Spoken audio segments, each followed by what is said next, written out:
Hello everyone. Back again with film recaps.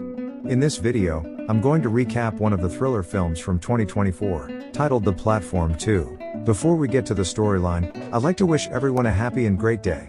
Without further ado, let's get straight to the storyline. The movie begins as we see a group of children playing in a pyramid-like structure, all wearing the same uniform. Elsewhere, several adults are being interviewed before entering a vertical prison known as the platform. They are asked to name their favorite foods, which will appear on the platform daily.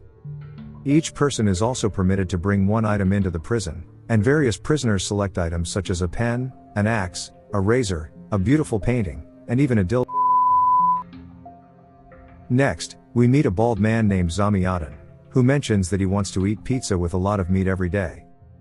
It turns out he's here because he tried to set fire to his parents' home while they were asleep. In the following scene, Zamyatin finds himself in cell number 24 with his cellmate, Perempun. We then notice how the prisoner's daily food moves through a hovering platform that descends from the first level to the bottom. It stops at every level, allowing the cellmates to take whatever they want. This means that there is little to no food left for the lower level inmates. When the platform arrives at their cell, Zamyatin notices that someone has eaten all of the meat from his pizza. Some people scream from the upper floors, revealing that a man on the 21st floor ate it. Frustrated, Zamyatin picks up a chicken wing and tries to eat it, but a guy named Robespierre and his cellmate from the upper tier stop him. It turns out that a group known as the Loyalists has imposed a rule: each person must eat only their own dish, or exchange it for another. They explain that if everyone starts eating other people's food, it will cause chaos, leaving the lower levels starving. An annoyed Zamyatin asks what about the guy who ate his meat. Robespierre responds that those who don't follow the rules, aka barbarians, will always be punished. Regardless, Zamyatin proceeds to eat the wing, but Perempun also stops him and says that these people are right. She then gives him some of her croquettes, which contain meat. This finally convinces the Baldy and he agrees not to eat the wing. But he does warn that he doesn't want any surprises starting tomorrow. Meanwhile, Robespierre explains that while they are in one of the upper cells this month, they may be lower next time. That's why they must think about others and follow the rules. He also urges Zamyatin to eat quickly before the platform moves on, as holding on to food could result in a lethal punishment from the administration. Following this, Perempun and Zamyatin officially introduce themselves to each other. While the inmates are busy with their stuff, Robespierre suddenly begins shouting again. It turns out that communication has been lost on level 44, and they have no idea if the food has been distributed fairly since.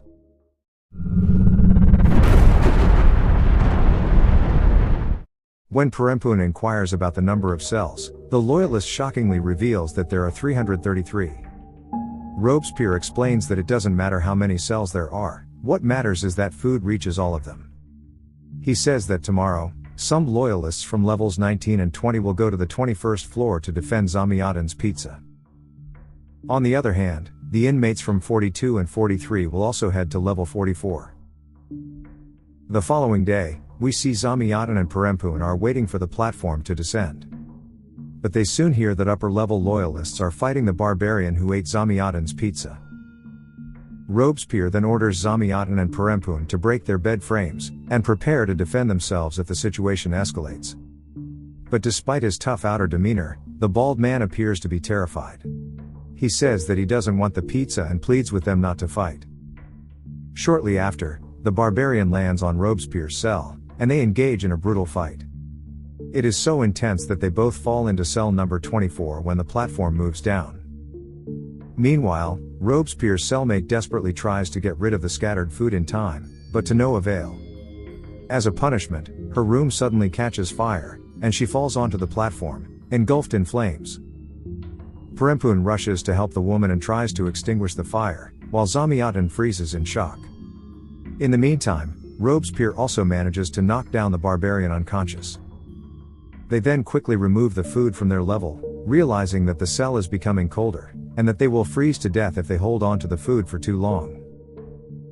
Following this, Perempun informs them that the burnt woman has died, and she asks what Robespierre plans to do with the barbarian, so he reveals that he'll take him to the Anointed Ones. He then informs them about a master, who established all of these rules. Robespierre explains how the master survived without eating for a month, and it is said he cut flesh from his thighs to feed others. Those people became the Anointed Ones, and they now work to maintain the rule for fair food distribution. Zamyatin doesn't believe all this, and suggests that they feed the cooked dead woman to the hungry people. However, Robespierre responds that cannibalism is against the law, and throws her body down the pit.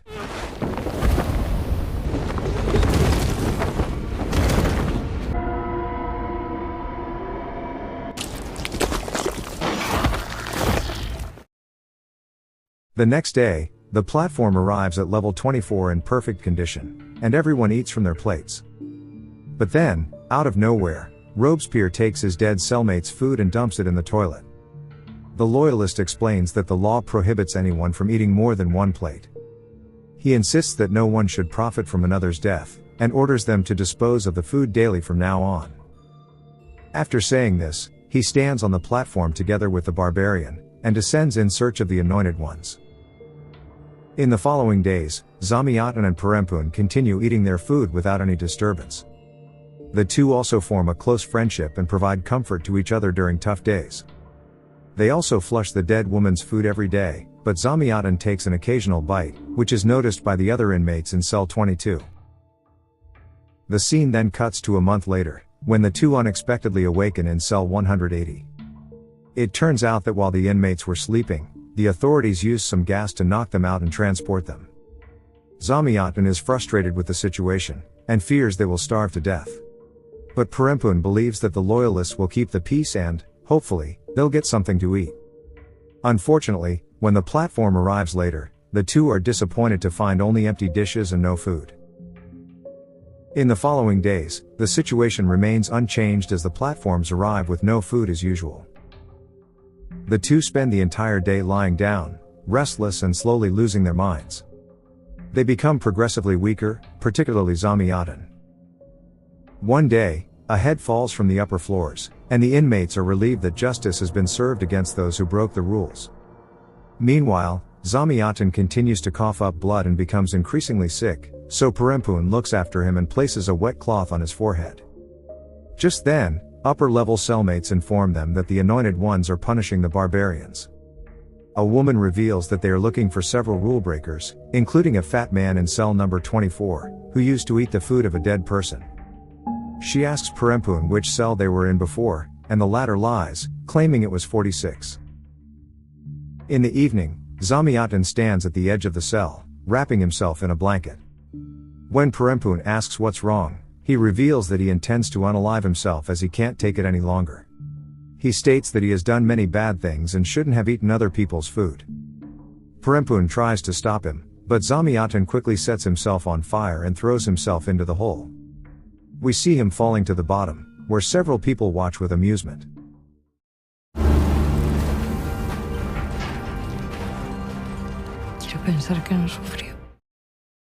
In the next scene, we see Perempun waking up in cell number 51. She meets a new roommate, whose left hand has been cut off at the elbow.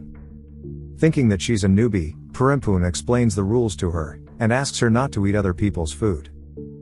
Later, a commotion breaks out, and it turns out that the inmates have found a barbarian on level 54 who has attacked his new cellmate. It is revealed that he was in level 2 last month, and would eat until he threw up.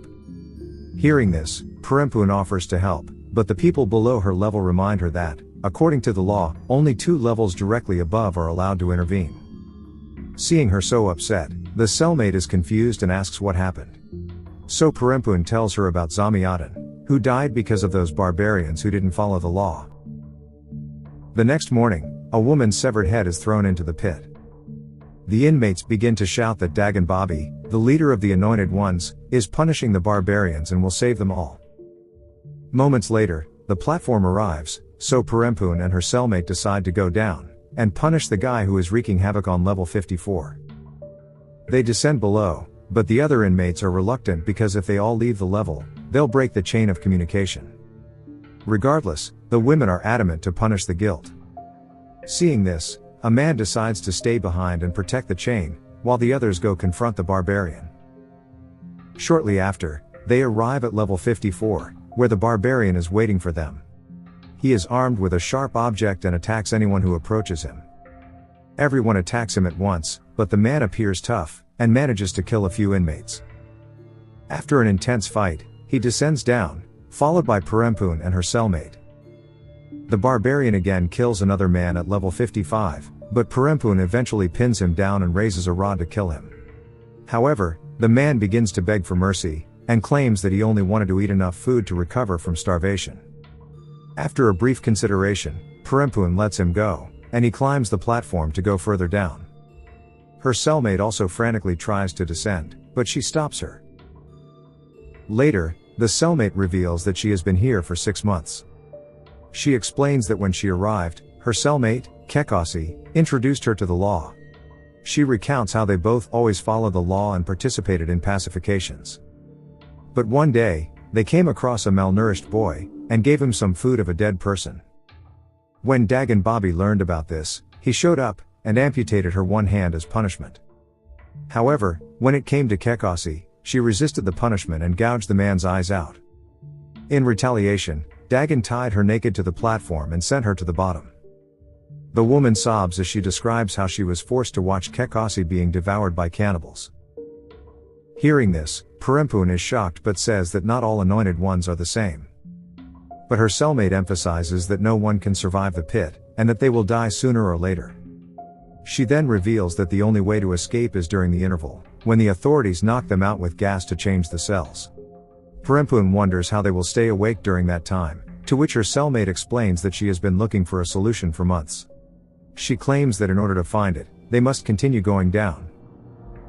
The next morning, they are horrified to see a man bound and naked on the other side of the platform. Her cellmate warns Perempuan that they need to leave before Dagon arrives. But to their horror, the tyrant soon shows up, wearing a cloth over his eyes and looking like a messiah. He and his henchmen capture the 2 women and other inmates who fought against the barbarian the day before. Dagon accuses the women of breaking the rules, noting that only inmates 2 levels higher are allowed to attack the barbarian. He then decides to punish both of them, as well as those who enabled this to happen. Following this, Dagon announces that he will mutilate everyone's hands as punishment. But since the woman is already mutilated, she will be tied up naked and taken to the bottom of the pit, just like her former cellmate. After saying this, the tyrant and his henchmen forcefully begin attacking everyone and cutting off their hands. We see the inmates screaming and crying in defiance, but to no avail. Tragically, Perempuan's cellmate suffers the same fate as her friend and soon passes away. The next day, Perempuan wakes up on level 72 with an amputated hand. She meets an old man named Trimagasi as her new cellmate. Perempuan asks him not to talk to people from other levels, and he replies that he doesn't talk to anyone because it exhausts him. She then asks what object he has chosen, to which he shows her a knife to cut the bread slice.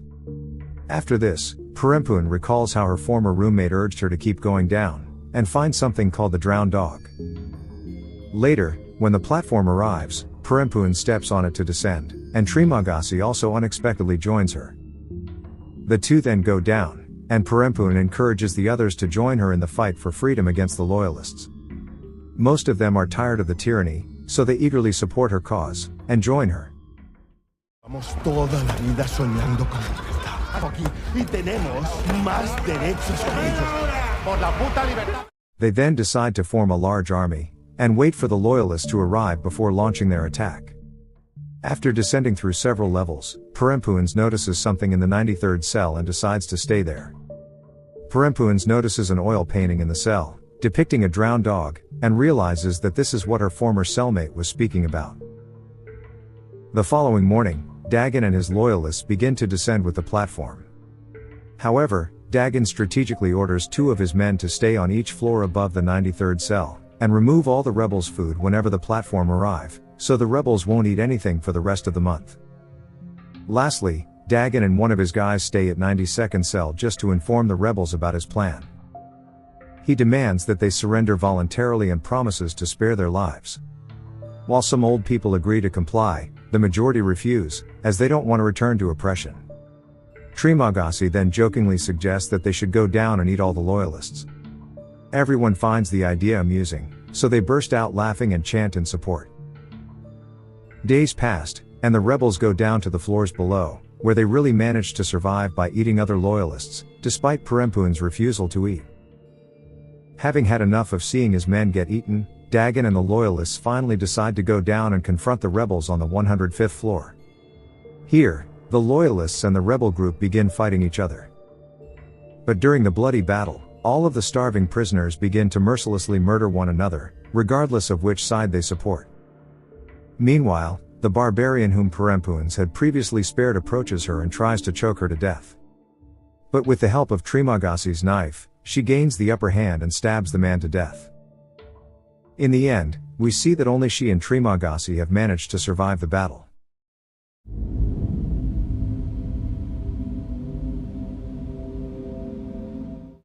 Perempuan then notices a wounded Dagon.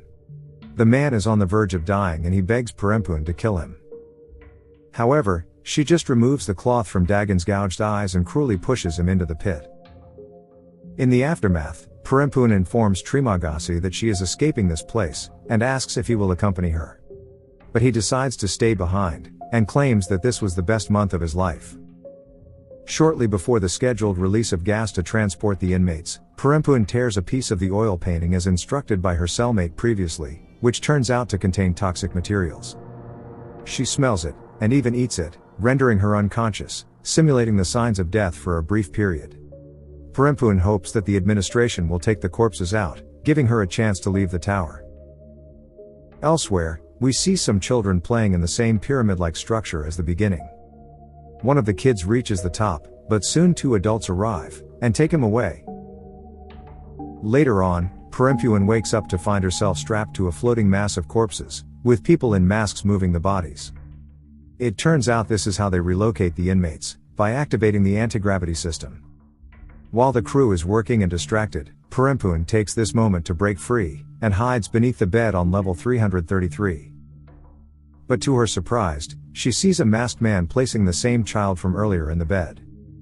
Here, Perempuan realizes they're probably about to starve and torture the child as well.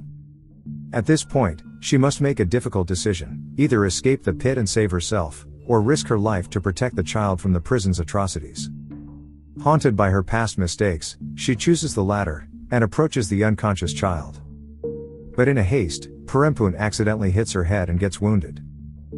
She attempts to escape with the child, but the injured head causes her to pass out. When she regains consciousness, she finds herself and the child riding the platform to the bottom of the pit, plunging deeper into the unknown. At the bottom of the pit, the two are approached by some starving cannibals.